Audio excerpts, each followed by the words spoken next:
Assalamualaikum warahmatullahi wabarakatuh. Kenalkan, nama saya Iska Nurkolis dengan NIM 20821070, mahasiswa Universitas Amikom Yogyakarta. Di sini saya akan mempresentasikan video Citizen Kewarganegaraan dengan tema hak asasi manusia. Pertama, apa itu hak asasi manusia? Hak asasi manusia dimiliki manusia karena hanya manusia yang memiliki hak asasi. Pertama. Dua, setiap manusia memiliki kedudukan yang sama, melintasi perbedaan agama, ras, kelas maupun kasta. Ketiga, telah ada sejak seorang manusia masih berada di dalam kandungan ibunya hingga ia lahir, dan sepanjang hidupnya hingga pada suatu saat ia mati. Hak asasi bukan pemberian siapa-siapa dan melekat pada manusia, bukan pula karena agama, suku bangsa, ras, atau gender, kan tetapi karena kemanusiaannya.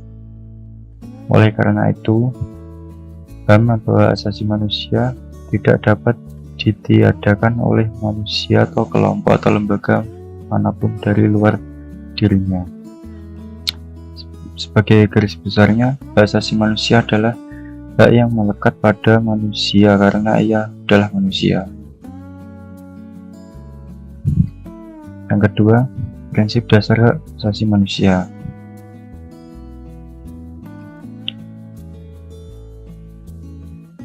Prinsip dasar hak asasi manusia ada dua, yaitu yang pertama, universal. Hak asasi merupakan bagian dari kemanusiaan setiap sosok manusia, tak peduli warna kulitnya, jenis kelaminnya, usianya, latar belakang, budaya, agama, atau kepercayaannya. Hak asasi berlaku di mana saja. Universalitas bukan berarti bagaimanapun juga bahwa hak bersifat mutlak atau bahwa hak dialami dengan cara yang sama oleh semua orang. Yang kedua, melekat atau tak terengkukan. Hak itu melekat pada diri setiap manusia secara alamiah atau kodrati, bukan karena pemberian oleh organisasi kekuasaan manapun, sehingga tidak dapat diambil atau ditahan atau dipindah tangankan. Hak asasi manusia memiliki prinsip tak terpisahkan atau tidak dapat dibagi-bagi. Sebagai satu kesatuan, hak tidak dapat dipisahkan antara hak sipil, politik, ekonomi, sosial, budaya, serta kolektif individu. Non-diskriminasi. Hak asasi milik semua atau setiap orang tanpa pembedaan berdasarkan apapun. Kesetaraan. Setiap manusia memiliki hak dan martabat yang sama, saling tergantung, saling terkait, mensyaratkan antara hak yang satu dengan hak-hak lainnya. Tanggung jawab. Setiap orang bertanggung jawab untuk menghormati orang lain, dan pemangku tanggung jawab adalah negara.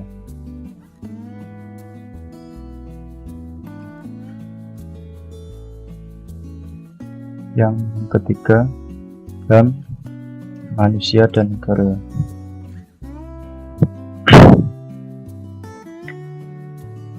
HAM manusia dan negara hidup bersama memerlukan tataan kekuasaan.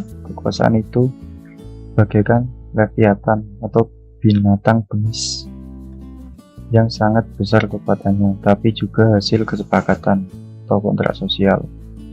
Kekuasaan manapun berpotensi menjadi semena-mena. Kekuasaan pada dirinya mengandung kewajiban untuk bertanggung jawab.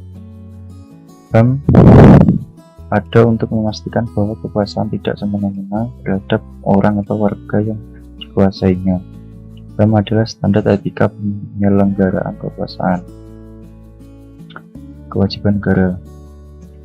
Kewajiban negara menghormati terbukti, berarti negara harus menahan diri untuk melakukan intervensi kecuali atas dasar hukum yang sah. Contoh, tidak melakukan penyiksaan, hak untuk menjalankan agama dan berkeyakinan. Kedua, kewajiban melindungi, berarti negara harus melindungi hak warga negara dari pelanggaran yang dilakukan oleh negara atau non-negara. Contoh, melakukan pemidanaan terhadap pelaku kejahatan. Yang keempat, pelanggaran HAM. Berdasarkan konsepsi tentang adanya kewajiban negara terkait dengan HAM, maka pelanggaran HAM terjadi jika negara dan aparaturnya tidak mau atau gagal dalam melaksanakan kewajiban menghormati, melindungi, dan memenuhi HAM. Artinya, makna awal dari pelanggaran HAM adalah segala tindakan atau pembiaran yang dilakukan oleh negara dan aparaturnya atau karena diberikan wewenang oleh negara yang mengakibatkan pengurangan atau hilangnya kenikmatan HAM. Dan yang terakhir, mekanisme penegakan HAM.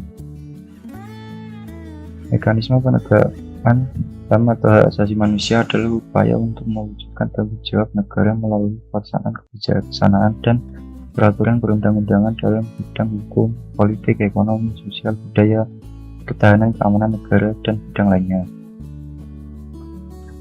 Mekanisme penegakan hak asasi manusia dapat dipilah menjadi dua, yaitu mekanisme sosial dan internasional. Mekanisme nasional menggunakan perangkat nasional. Pada prinsipnya, bila mana pemerintah pada tingkat nasional tidak mampu atau tidak mau menyelesaikan sebuah tindak pelanggaran hak asasi manusia, maka mekanisme internasional dapat ditempuh. Mekanisme internasional menggunakan badan hak asasi manusia di Perserikatan Bangsa-Bangsa yang sesuai dengan masalah hak asasi manusia yang terjadi. Terima kasih, sekian, dan wassalamualaikum warahmatullahi wabarakatuh.